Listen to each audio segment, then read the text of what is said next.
Всем привет, дорогие друзья! Вы по-прежнему на канале Мы в Испании. Для вас по-прежнему я, Татьяна, отсюда с побережья Коста-Бланка.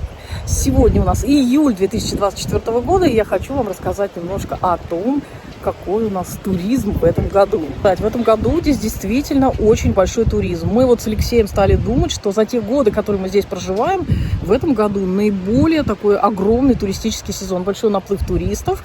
Соответственно, у нас на дороге постоянно пробки, я вам уже это показывала, большие очереди в магазинах, нагрузка на медицину. В общем, туристов достаточно много. Для тех, кто, конечно, занимается арендным бизнесом, но это, наверное, большой плюс. По нашей урбанизации могу сказать, что тоже очень много людей, причем из разных стран. Иногда это создает некоторые неудобства, об этом я тоже сейчас вам расскажу чуть дальше. Ну и, соответственно, мы обсудим с вами те проблемы, которые возникают, и то, что говорят местные жители.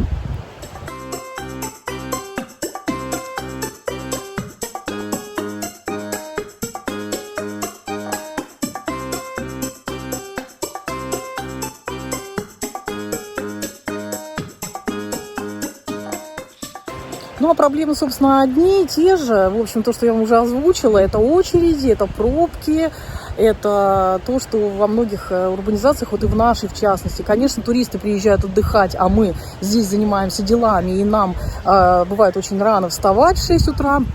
Ну, туристы все отдыхают, конечно, они шумят, бегают, топают, двигают мебель. И это создает, конечно, неудобства. Ну и плюс мусор, не все убирают за собой, так что вот это тоже такой момент. Я смотрела Эль Паис канал, и там тоже люди, ну, там показывали журналисты, что люди на Майорке, в частности, выходили на такие немножечко, ну, какие-то манифестации, что ли, я не знаю, протеста, про то, что очень большой наплыв туризма на острове. Мы бывали когда-то на Майорке. Ну, в принципе, остров есть остров, конечно, все должно быть регулируемое. Вот. Местные жители, которые живут в центре, они говорят, что у них загазовано, у них пробки, у них все время народ. Это тоже грязь какая-то скапливается, мусор, повышается, конечно, криминогенная какая-то ситуация. Ну, в общем, это неудобство. Но это не против туризма, конечно, самого. Они не против туристов, они это подчеркивают, они говорят о том, что все-таки туризм должен быть, наверное, регулируемый, потому что есть туризм официальный, а есть аренда, ну, аренда, я имею в виду жилья, а есть аренда такая более теневая, наверное, то есть не все так вот честненько сдают, регистрируются, платят налог, поэтому вот это создает какое-то перенапряжение на этом рынке, как мне кажется, в принципе. Это очень заметно, и не только на Майорке, про Канары тоже говорили. Поэтому, ну, такая вот ситуация складывается.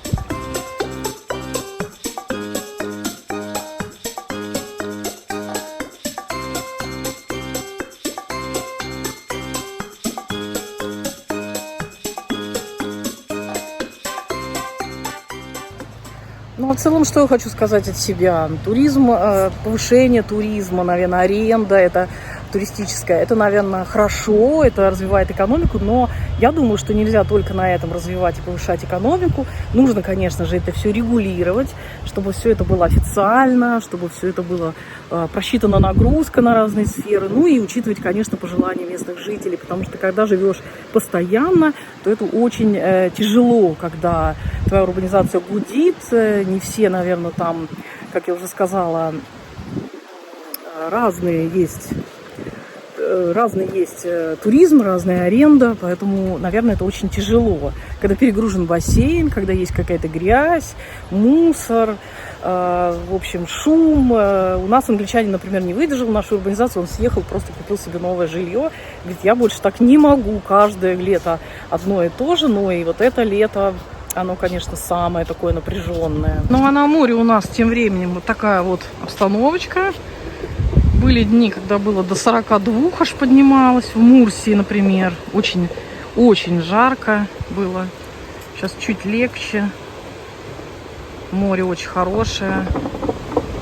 Люди, конечно, все купаются, плавают, отдыхают. Слава богу, есть ветерок сегодня и немножко облаков. Вот по мне очень, конечно, жаркий июль-август. Многие уехали туда на север, и местные тоже нам говорят, что уезжают в Пиренеи, на север Испании, ну или вообще куда-то там. Некоторые даже ездят в Норвегию, чтобы немножечко, у кого средства позволяют, чтобы немножечко охладиться. Поэтому жара наплыв туристов, соответствующие проблемы. Вот, я вам озвучила немножко, что думают по этому поводу некоторые местные жители. Вот такая вот у нас ситуация в этом году с погодой, с морем и с туризмом. Ну, многие сейчас услышат в моих словах какую-то критику или что-то им не понравится. Вот могу сказать, что, в принципе, если туристы приезжают в апарт-отели, вот тут существуют тоже такие апарт-отели, многие знакомые наши имеют там недвижимость инвестиционную, сдают это туристам, все легализовывают, то это, в принципе, нормально, это хорошо, это никому не мешает. И, в принципе, для этого это и существует, наверное, апарт-отели. Но когда это урбанизация или дома для постоянного проживания, конечно, тяжело. Когда туристы снимают на длительный срок, то есть они, в общем-то, соблюдают и тишину, и уважают соседей, знают, общаются, поддерживают чистоту, не ломают лифты. Вот, в общем, не устраивают бедлам в бассейне, поэтому они это берегут как свое. Вот. Но когда постоянно люди меняются, люди разные, и вот это все наполнено, то, конечно, в жилье для постоянного проживания это немножко тяжеловато. Ну, надеюсь, что когда-нибудь это будет все регулироваться, люди будут, в общем-то, приезжая на отдых, тоже понимать, что здесь живут постоянно, не двигать мебель с шумом по ночам, после 11, после 12 не орать.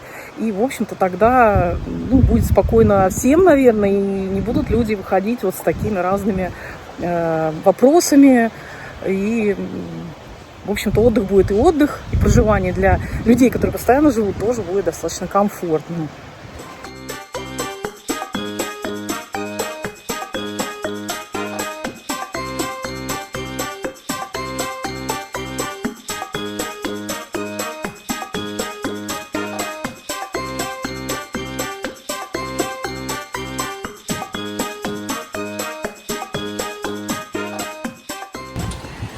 Ну, а мы продолжение, как всегда, идем на пляж, на море. Очень редко у нас получается в этом году. Но, тем не менее, сегодня суббота, выходной день, шикарная погода. И раннее утро, ну, как раннее, достаточно рано, и мы идем на море. Мы идем поплавать и немножко получить витамина D. Как нам сказали, будьте больше на солнышке, потому что у испанцев, в общем-то, у них тоже здесь проблема с количеством витамина D. Почему-то он у них снижается, надо быть на солнышке. Хотя, казалось бы, у нас солнышко каждый день, недостатка в нем нет, но почему-то куда-то девается витамин D. Вот такой парадокс испанской жизни. Например, вот, про инвестиционное жилье для аренды. Вот, например, справа вы видите жилье. Вот это все сдается в аренду. Вот тут, мне кажется, и туристам комфортно на первой линии моря. Но самое главное здесь, они никому не мешают. То есть люди приезжают, могут шуметь, плавать.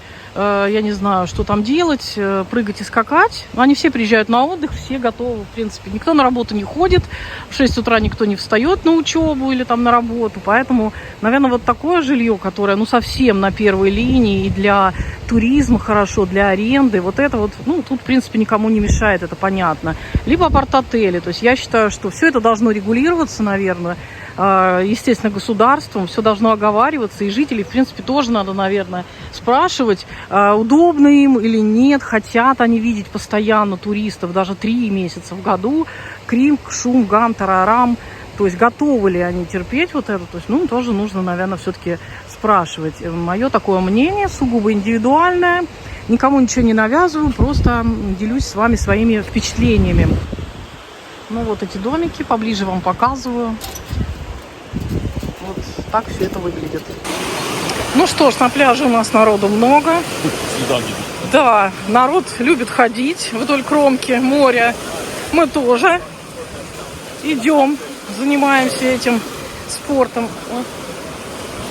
Сегодня волняшки, но мы все равно уже поплавали. Водичка теплая, очень хорошее лето, очень хорошее море.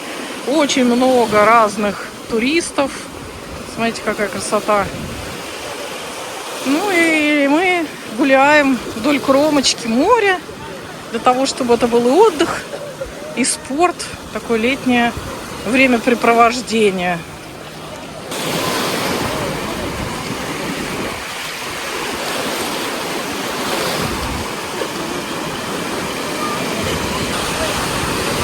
Очень много здесь народу. Мы тоже Идем, идем, волны здесь больше, народу просто тьма, просто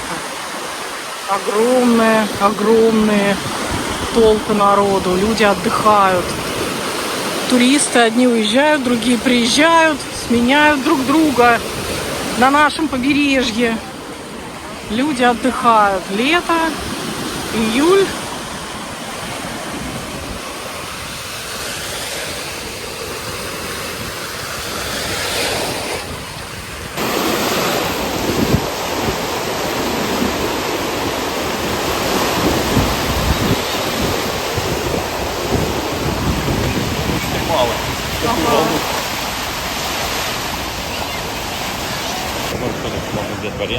Ну да, можно на скутере прокатиться. Или как он? Квадроцикл.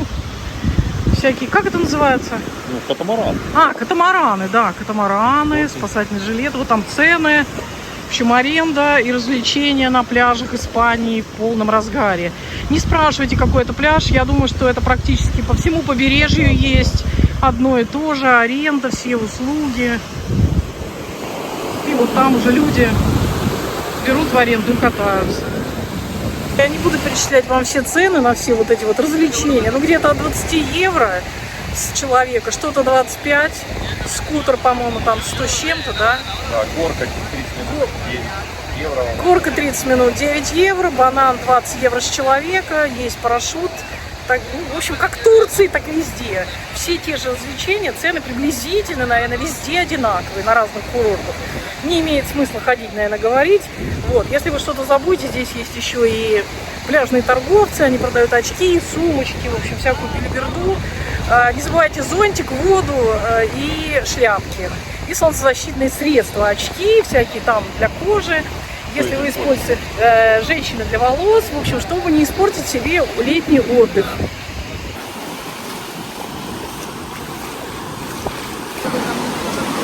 Ну что, на пляжах Испании присутствуют спасатели, то есть сокаристы.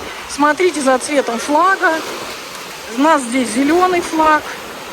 Ну и цвет флага говорит о многом. Можно ли плавать или нет. Можно ли заходить в воду. Могут быть медузы, могут быть обратные течения, сильный шторм. Кстати, ну, не было медуз в этом году, да. И вот пока обратных течений, там где-то могут быть ломата и так далее. Здесь вот пока все спокойно. Но тем не менее, следите за флагом, за знаками, которые подают вам сокаристы. Если они вас свистком гонят на берег, выходите, не жертвуйте собой, это не стоит того. Лучше продолжить благополучно отдых и приезжать сюда вновь и вновь.